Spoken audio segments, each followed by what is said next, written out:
Nimegundua tofauti kwenye kazi. Naona si kitu mpaka sasa hivi ilipo. Haijazalisha star. Ila inapendwa tu. Kwamba kuleta star mpya. Lakini ile ndoa tayari ishazalisha star wawili.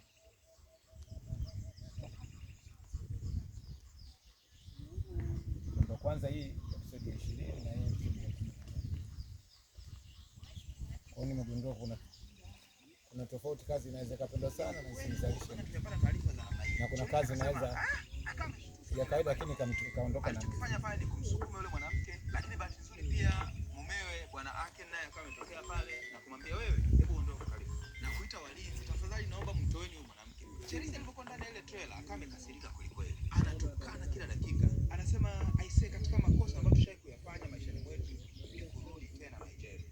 Nigeria ni nchi kwetu, lakini wa Nigeria sio watu wazuri hata kidogo. Lakini akamwambia mke wangu, tulia, upo kazini, hujaje huko kutembea, kuja kwa ajili ya kazi. Tulia kidogo hapa, kunywa maji, nenda uendelee kumalizia kushuti. Lakini Cherry akamwambia mumewe kwamba mume wangu, kusema kweli mimi nimefikia point ya mwisho. Siwezi kufanya chochote kwenye maisha yangu kama sitopata mtoto. Ninachokiwaza mimi ni mtoto tu. Hata kufanya hii kazi yenyewe kwa kweli sio ya muhimu kama ambavyo mtoto ni wa muhimu kwenye maisha yangu. Lakini mumewe bwana, jamaa alikuwa amefocus na kazi na pesa tu. Yeye hawazi kuhusu cha mtoto wala nini. Lakini baada ya kuona mke isha kwa issue, akamwambia sawa, usijali mke wangu. Twende tukaonane na Dr. Evans ili aweze kutusaidia. Mkewe akafurahi sana. Baada ya kuona mkewe amebadilisha mawazo, sababu jamaa alikuwa hataki kabisa kukumbatiana naye pale, yani kwa furaha sana. Lakini upande wa pili, Ebon akawa amefanikiwa kumconvince Ada na akamchukua na kurudi naye kwenye dom lao. Sasa Ada akaanza kutafuta picha zile za cheki, anataka bomoe hilo hapo alipo. Cheki hilo. Katika mizigo yake yote alikuwa nayo.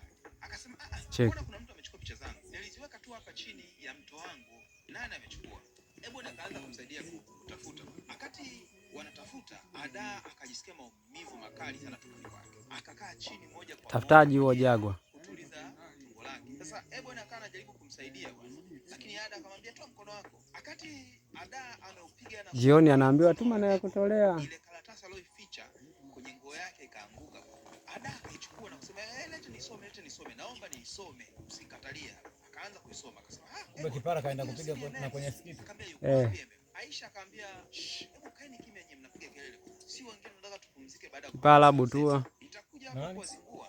Butua. Kurudisha ile karatasi kwa Ebon. Ebon akaanza kumuomba